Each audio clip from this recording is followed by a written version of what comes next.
आज हम सुनाए वे ही मौत वाला घर के कहानी बाबू भाई लोग। हेलो बाबू भाई लोग, राम राम प्रणाम। और सब कैसन बा? सब लोग ठीक बा ना? देखो लो, एक बहुत ही ज्ञान की चीज़ एक आदमी बतावल ह, उहे तो हम लोग के हम सुनावत तनी ना। बहुत ध्यान से सुनो लो बाबू भाई लोग, और देखो लो कितना आनंद आई।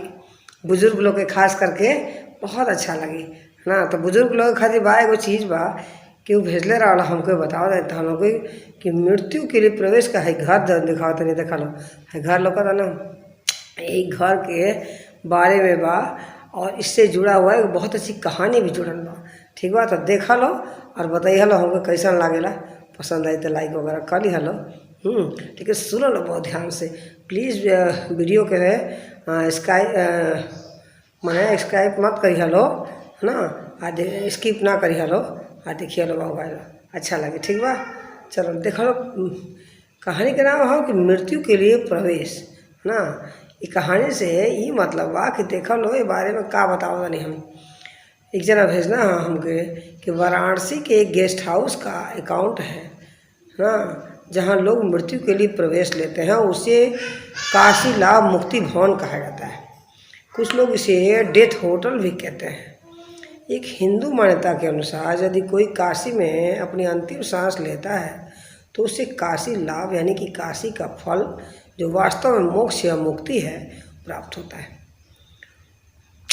एक गेस्ट हाउस के बारे में एक दिलचस्प कहानी ये है कि इसमें के रहने यानी कि इस बिल्डिंग में रहने और मरने के लिए 2 सप्ताह की अनुमति है। इसलिए इसमें प्रवेश से पहले किसी को अपनी मृत्यु के बारे में वास्तव में निश्चित होना चाहिए। यदि कोई व्यक्ति 2 सप्ताह के बाद भी जीवित रहता है तो उसे ये गेस्ट हाउस छोड़ के जाना पड़ता है। उत्सुकतावश हमारे जो परिचित हैं उन्होंने कहा, उत्सुकतावश मैंने जब वहाँ जाने का फैसला किया तो यह समझने के लिए कि उन लोगों ने क्या सीखा है। उन लोगों के साथ समय थोड़ा बिताने के लिए मैंने वहाँ जाना चाहा कि जिन्होंने न केवल मृत्यु को एक वास्तविकता के रूप में स्वीकार किया बल्कि एक निश्चित समय के साथ अपनी मृत्यु का अनुमान भी लगा लिया। मैंने गेस्ट हाउस में 2 सप्ताह बिताए और प्रवेश करने वाले लोगों का साक्षात्कार किया, यानी कि उन सब लोगों का इंटरव्यू लिया। उनके जीवन के सबक वास्तव में विचारों को उत्सुक थे, यानी कि बहुत ही समझने वाली चीज़, यानी कि उस पर गौर करने वाली चीज़ थी बाबू भाई। ठीक है, उसी माहौल में मेरी मुलाकात श्री भैरवनाथ शुक्ला से हुई, जो पिछले 44 वर्षों से मुक्ति भवन के प्रबंधक थे। समझ रहे हैं आप लोग? इतने सालों में उन्होंने वहाँ काम करते हुए 12,000 से ज़्यादा मौतें देखी थी। मैंने उनसे पूछा, शुक्ला जी, आपने जीवन और मृत्यु दोनों को इतने करीब से देखा है, मैं जानने के लिए उत्सुक हूँ कि आपके अनुभव क्या रहे। ये हमारे परिचय की बात थी। जो हमारे रिश्तेदार हैं उन्होंने, जिन्होंने मुझे पोस्ट भेजी है कि हमारी लिखी हुई छोटी सी पोस्ट है, आप पढ़िएगा, तो उसी के लिए हम बताते हैं। ठीक है, हिंदी में लिखा हुआ पोस्ट है, इसे हिंदी में तकल्लुम को सुना होता नहीं। ठीक है, तो वो उस आदमी से पूछे तो क्या अनुभव रहे आप बताइए। तो शुक्ला जी ने इस संबंध में मेरे साथ जीवन के 12 सबक साझा किए, लेकिन इस श्रृंखला में एक सबक उन्होंने जो बताया वो बहुत ही खास था, जिससे शुक्ला जी बहुत प्रभावित थे और जो मुझे भी अंदर तक छू गया जब उनकी ये बातें मुझे पता चली। जाने से पहले सभी विवादों को मिटा दें। सबसे पहला और आखिरी पाठ उनका ये था कि जाने से पहले अपने सभी वाद विवादों को मिटा दें, यानी कि ख़त्म कर देना चाहिए। उन्होंने मुझे इसके पीछे एक कहानी सुनाई, वो कहानी मैं आप लोगों से बता रही हूँ। ठीक है, उस कहानी का ये था कि उस समय एक संस्कृत विद्वान थे जिनका नाम राम सागर मिश्रा था।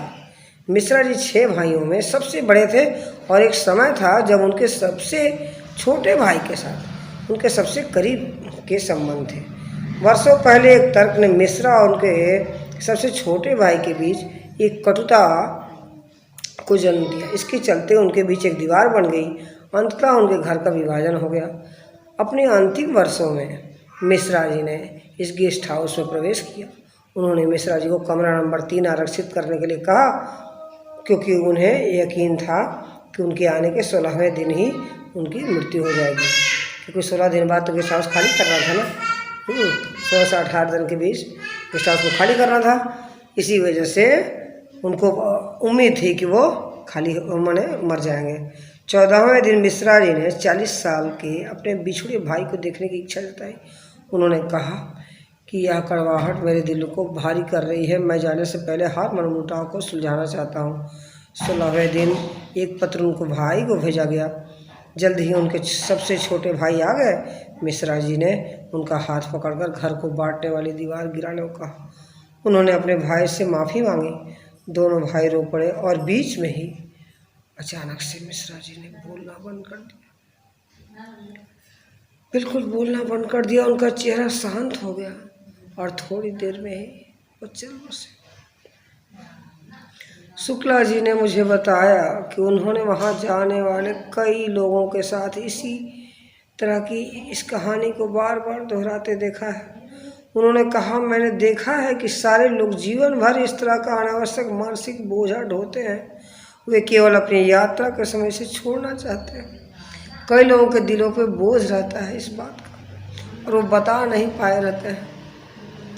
हालांकि उन्होंने कहा कि ऐसा नहीं हो सकता है कि आपका कभी किसी से मनमुटाव ना हुआ हो, बल्कि अच्छा यह है कि मनमुटाव होते ही उसे हल कर लिया जाए। किसी से मनमुटाव, किसी पर गुस्सा या सख्त स्वभाव होने पर उसे ज़्यादा लंबे समय तक नहीं रखना चाहिए और उन्हें हमेशा जल्द से जल्द हल करने का प्रयास करना चाहिए। क्योंकि अच्छी खबर यह है कि हम जिंदा हैं, लेकिन बुरी खबर यह है कि हम कब तक जिंदा हैं यह कोई नहीं जानता। कोई भी नहीं बता सकता कि किस क्षण हम रहे न रहे। तो चाहे कुछ भी हो, अपने मनमुटाव को आज ही सुलझा लें, क्योंकि कल का वादा इस दुनिया में किसी से नहीं किया जा सकता है।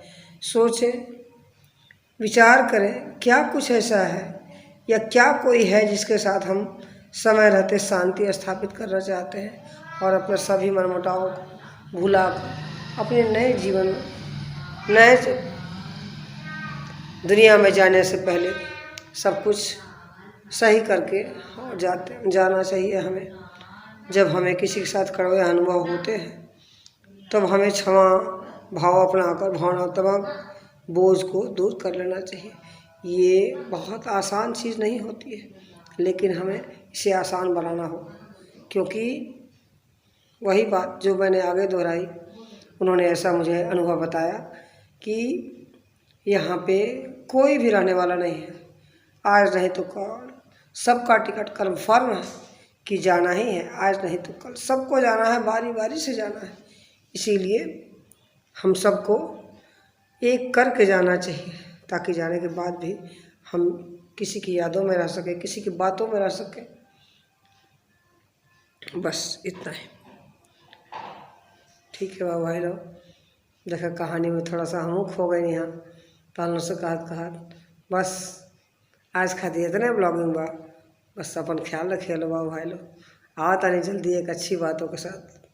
बहुत बहुत ख्याल रखिए लो भाई लोग। सब यार दोस्त राम राम, प्रणाम। बड़ों को प्रणाम, छोटों को खूब सारा आशीर्वाद। जय माता दी, जय भगवान।